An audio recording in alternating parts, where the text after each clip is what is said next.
The wheel went at the same bend it always threatened to go, where the Northfield Road dipped into a rut no amount of gravel ever fixed.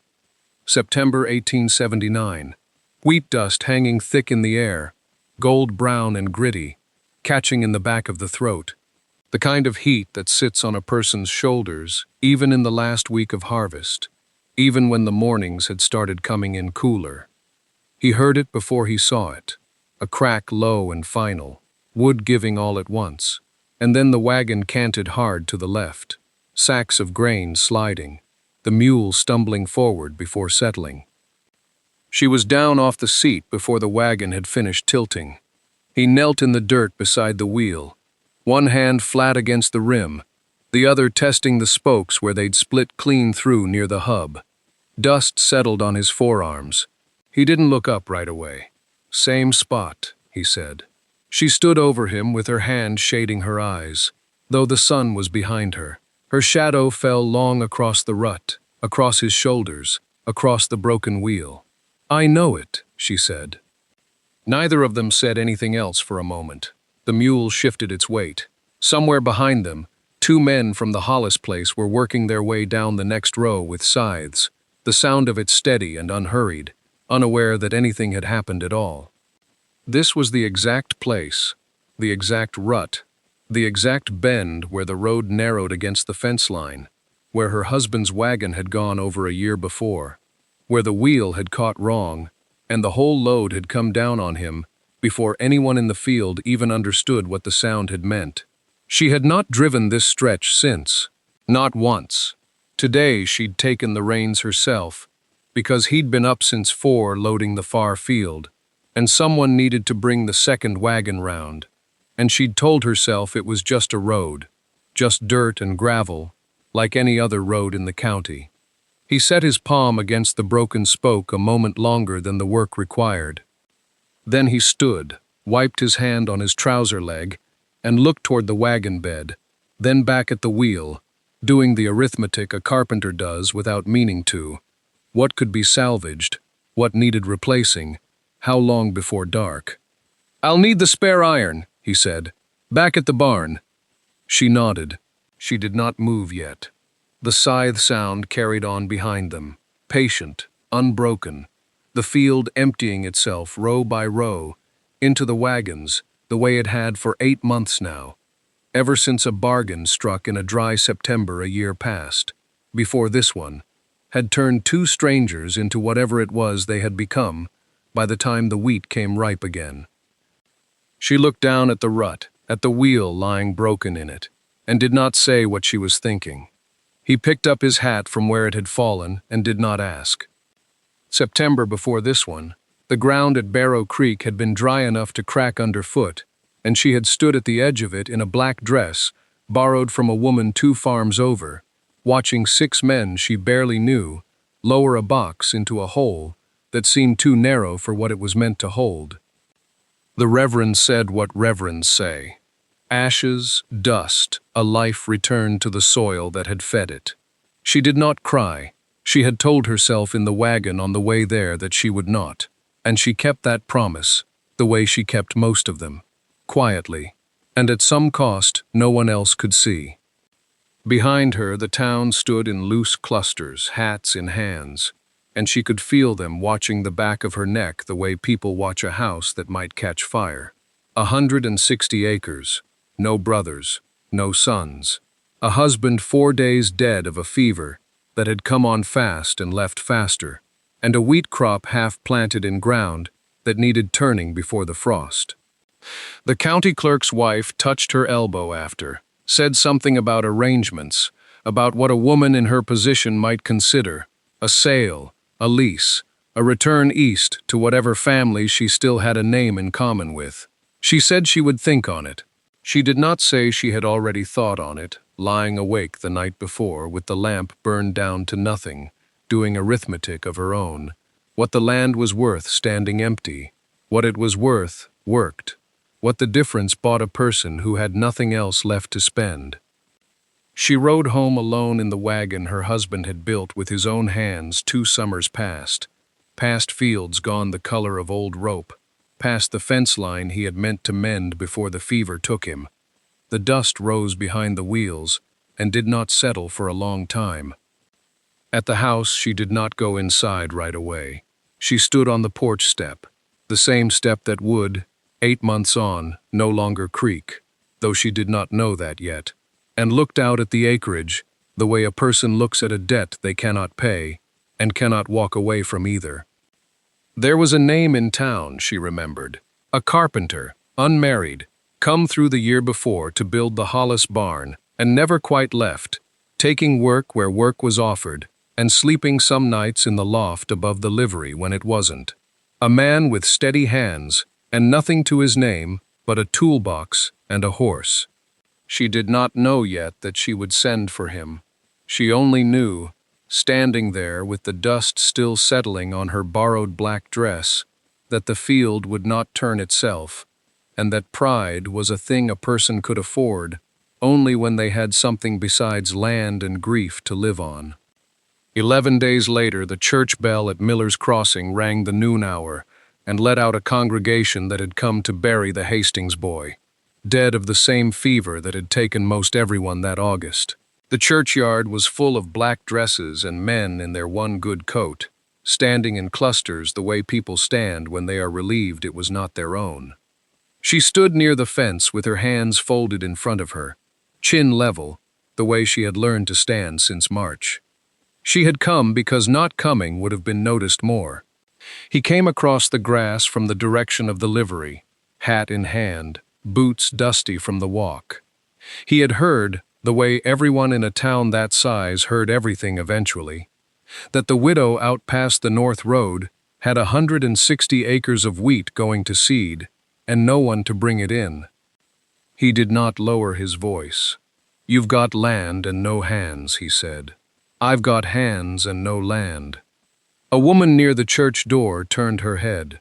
Someone's fan stopped moving. She did not answer right away.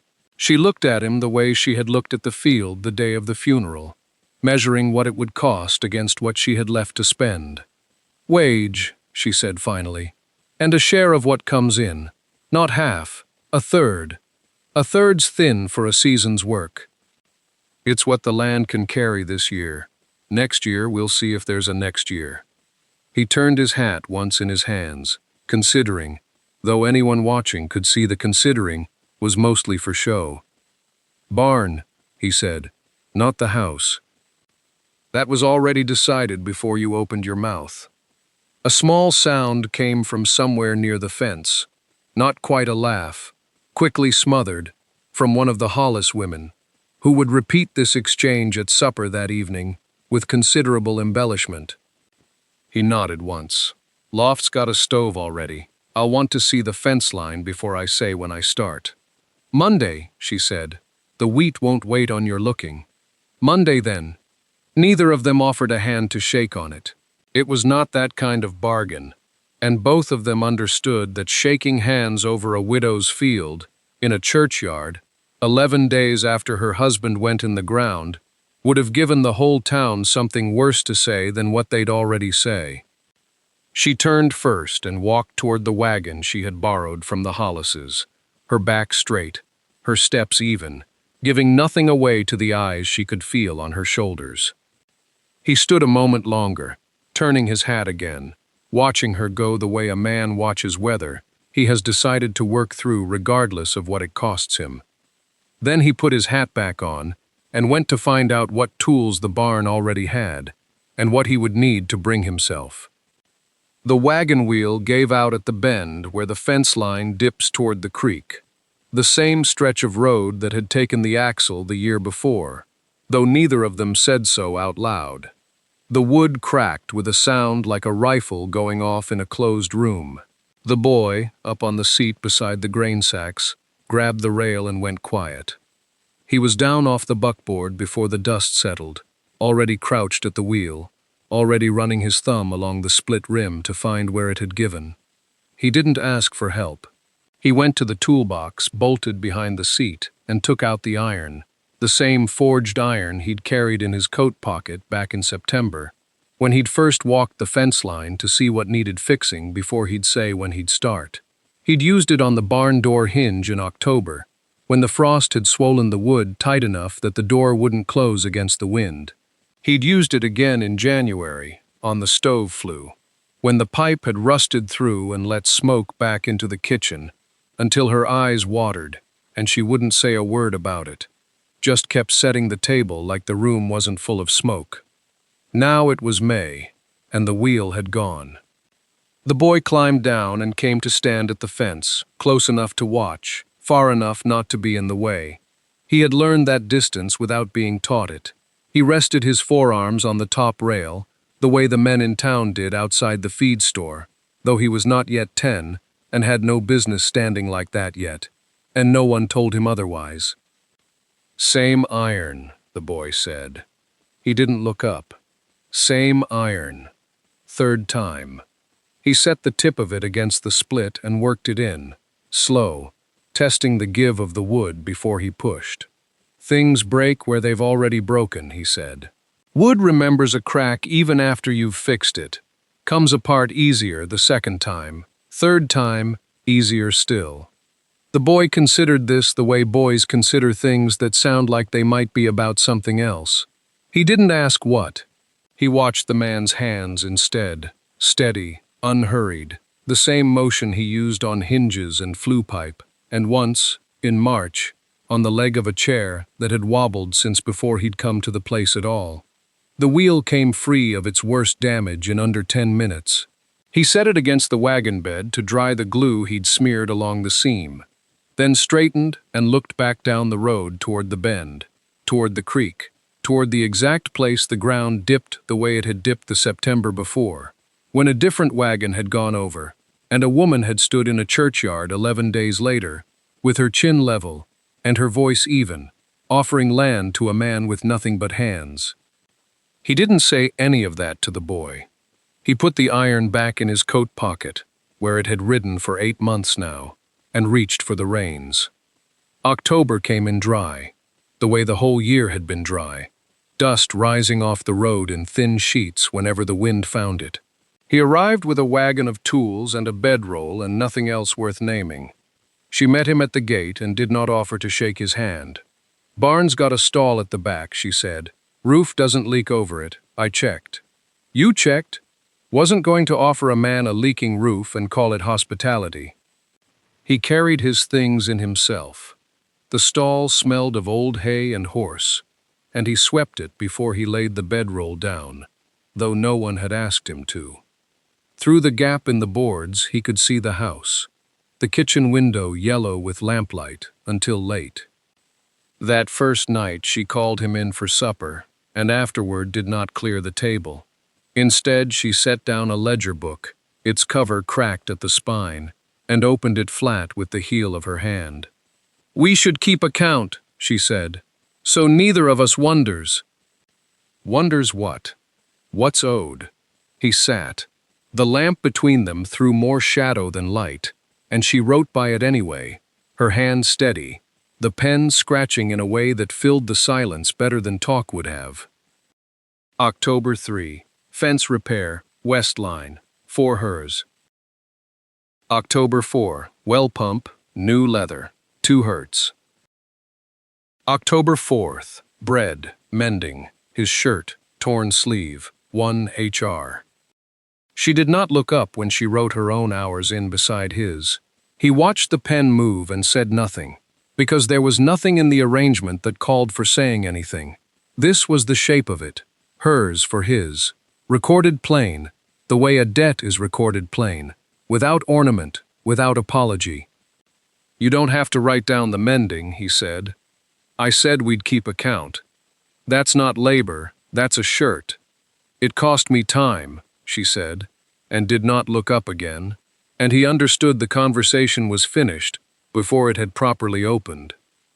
He learned the rhythm of it inside a week, supper, then the ledger, then the walk back to the barn in whatever weather the night had decided on. He learned that she wrote in a small hand that got smaller toward the bottom of the page, as if she were trying to fit more truth into less space. He learned that she never asked him what he thought the arrangement meant, and he never offered. The drought broke the second week of October, 3 days of rain that turned the yard to soup and kept them both inside longer than either wanted. He fixed the chair leg that Sunday, unasked. The wobble she'd never mentioned, but that he'd noticed the first night at the table. She found it steady on Monday and said only, "Huh," and wrote nothing about it in the book, though he noticed she looked at the ledger a long moment before closing it that night, as if deciding what could not be entered there. The wagon axle needs grease before the wheat comes in, and he is under it in the yard when the memory arrives, the way memories arrive to him now, not as a story, but as a list, arranged in the order his hands learned them. The step, third one up, the porch, cracked since before either of them, and he fixes it in November, without telling her, the way he'd fixed the chair leg. She finds it solid on a Tuesday, and doesn't say, "Huh," this time. She doesn't say anything, but she stops on it a half-second longer than the others, testing the give that isn't there anymore, and he watches from the woodpile and goes back to stacking. 2 cups. He starts leaving 2 out on the counter in December, before either of them has said a word about it, the way a man leaves a lantern lit for someone he isn't sure is coming home. She never asks why there are 2. She fills the second one herself now, most mornings, before he's even down from the barn. The window latch, painted shut, that he frees with a knife blade so cold air stops leaking through in January. The chore rotation that used to be spoken, "I'll do the hen house, you do the well," and becomes silent by February, each of them simply arriving where the work is without discussing who assigned it. The lamp she leaves burning low in the kitchen on nights he's out later than supper, which she says is for the moths and isn't for the moths. He runs the rag along the axle and thinks how none of it was declared, how the whole winter built itself out of small, unspoken corrections, the way a fence gets straightened post by post, until one day you notice the whole line runs true, and you can't say which post did it.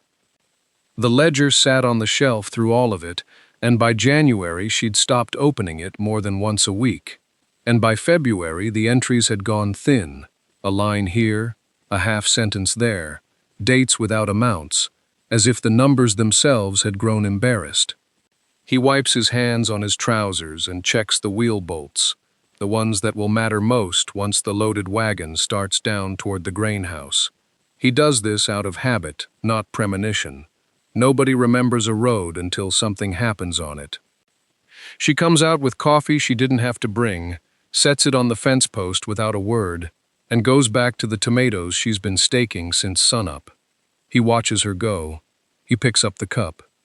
Behind him, past the near field, the wheat stands taller than it did last week, gold going toward brown at the tips, 3 days maybe from cutting. He has walked this ground so many mornings now that his feet know where the ruts are before his eyes catch them. He doesn't know yet which rut is the one that matters. He drinks the coffee.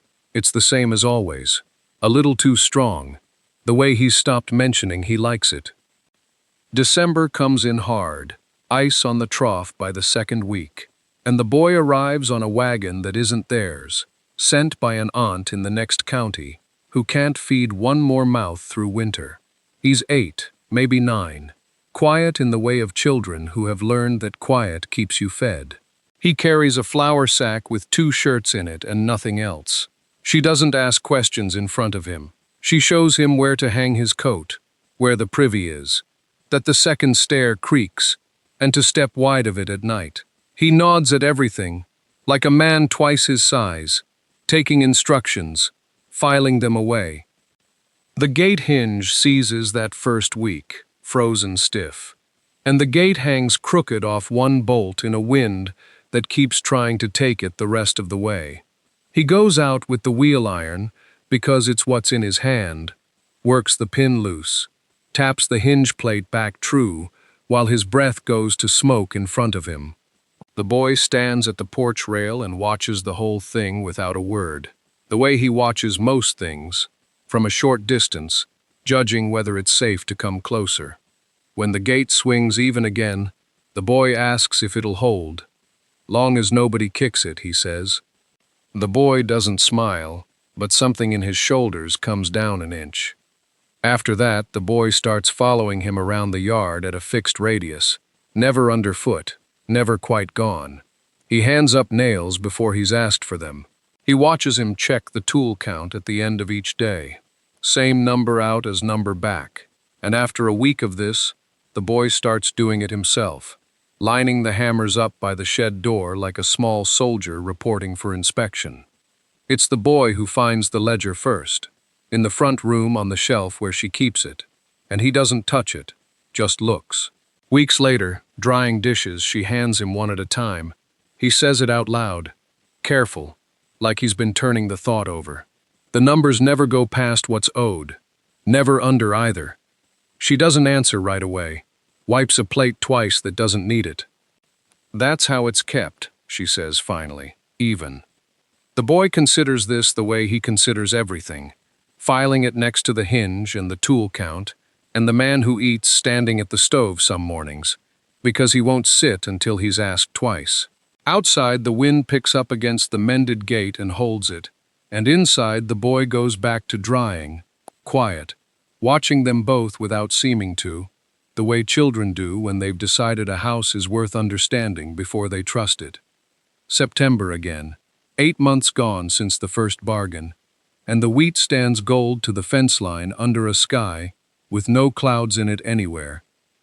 He's on his back under the wagon, the same spot near the culvert where the ground drops a half foot without warning, the spot everyone in the county has learned to slow for, except the one time it mattered. The wheel iron is bent, not broken. He works it with the flat of a chisel, patient, the way he's patient with everything that doesn't ask him to be otherwise. She comes across the field with the water jug against her hip, same as she has every day since June. No announcement in it, just the path worn thin through the stubble where her boots go. She sets the jug down near the wheel and doesn't crouch to watch him work. She looks instead at the field, at how much of it is still standing and how much is already cut and stacked, doing the arithmetic she does every afternoon now without meaning to. He drinks, doesn't thank her out loud, wipes his mouth with the back of his wrist, and goes back under the wagon. This is the last mending the field will need before it comes in. She knows it the way she knows weather, not from anyone telling her, but from the particular gold of the wheat, heavier at the top than it was 3 days ago, bowing now instead of standing straight.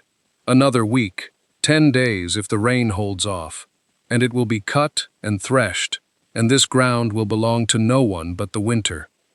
She thinks about the ledger on the shelf at home, the neat columns, the number of hours owed, and the number paid back, and she thinks, not for the first time, but more plainly now than before, that the numbers stopped mattering somewhere around February, and neither of them has said so.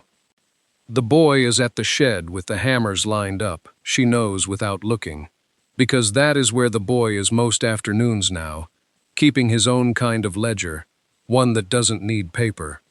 Under the wagon, the chisel finds its angle, and the iron gives, with a small metal sound, like a held breath let out.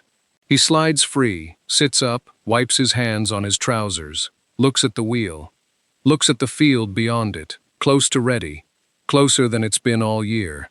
She hands him the jug again, though he hasn't asked. He takes it. Neither says anything about the wheel being the last one. About the season turning a page neither of them has been in a hurry to reach. The wind moves through the stalks and makes a sound like something breathing out slow, and for a moment they both just stand there, the water between them, the field gone gold in every direction, and the culvert quiet under the wagon, like it hasn't been the site of anything at all. Then he sets the wheel back onto its axle, and she turns toward the house, and the afternoon keeps moving the way afternoons do when there's still work left before dark. February came in on a wind that found every gap in the boards. Snow sat against the north wall of the barn for 11 days and did not move. The well rope froze twice. She cut the ration on flour first, then on coffee, marking the tin with a pencil line, so neither of them would ask the other how much was left. He was out past dark most evenings, breaking ice on the trough, checking the stock for frostbite along the ears. One night she looked through the kitchen window and saw him sitting on the overturned crate by the barn door, not working, just sitting, his hand flat on his knee like he was holding something down. She did not go out right away. She put coffee on the stove instead, waited for it to come up, poured 2 cups before she'd decided to bring either of them anywhere. Then she carried them out into the cold, with her shawl loose over her shoulders, and did not say anything about why. He looked up, took the cup, did not ask why there were 2.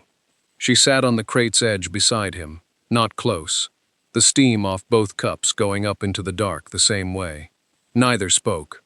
The wind came around the corner of the barn and pushed at the hem of her skirt, and she let it. "Lost 2 lambs last week you don't know about," he said finally. "Didn't want to trouble you with the count." "I'd rather know the count." He turned the cup once in his hand. Didn't answer that directly. Ground's too hard to bury them proper. Had to wait. She didn't say anything to that.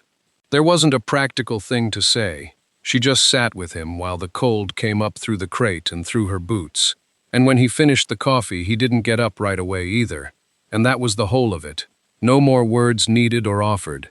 Just the 2 cups going cold at the same rate in the dark. After that, it became a thing that happened without either of them naming it. Some nights he was out at the barn past supper, and she brought 2 cups before he came in to ask for one. Some nights he came in first and there were already 2 cups on the counter, hers untouched until he sat. She never asked why she made his black the way he liked it before he'd told her. He never asked why she kept bringing enough for 2 when there had been, for 11 months now, only ever the one of him expected home.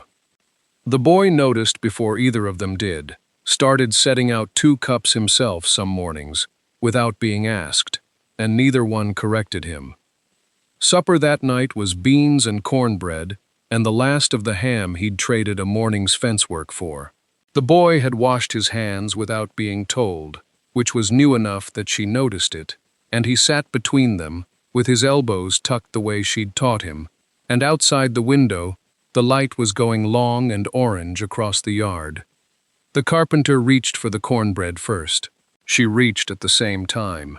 Their hands didn't touch, but they stopped in the same half-second, and each waited for the other, and then he nodded at her to go ahead, and she broke a piece and passed the plate on to the boy without him asking for it. The boy watched this. He watched it the way he watched most things, quiet, chewing, deciding something. "You already act married," he said.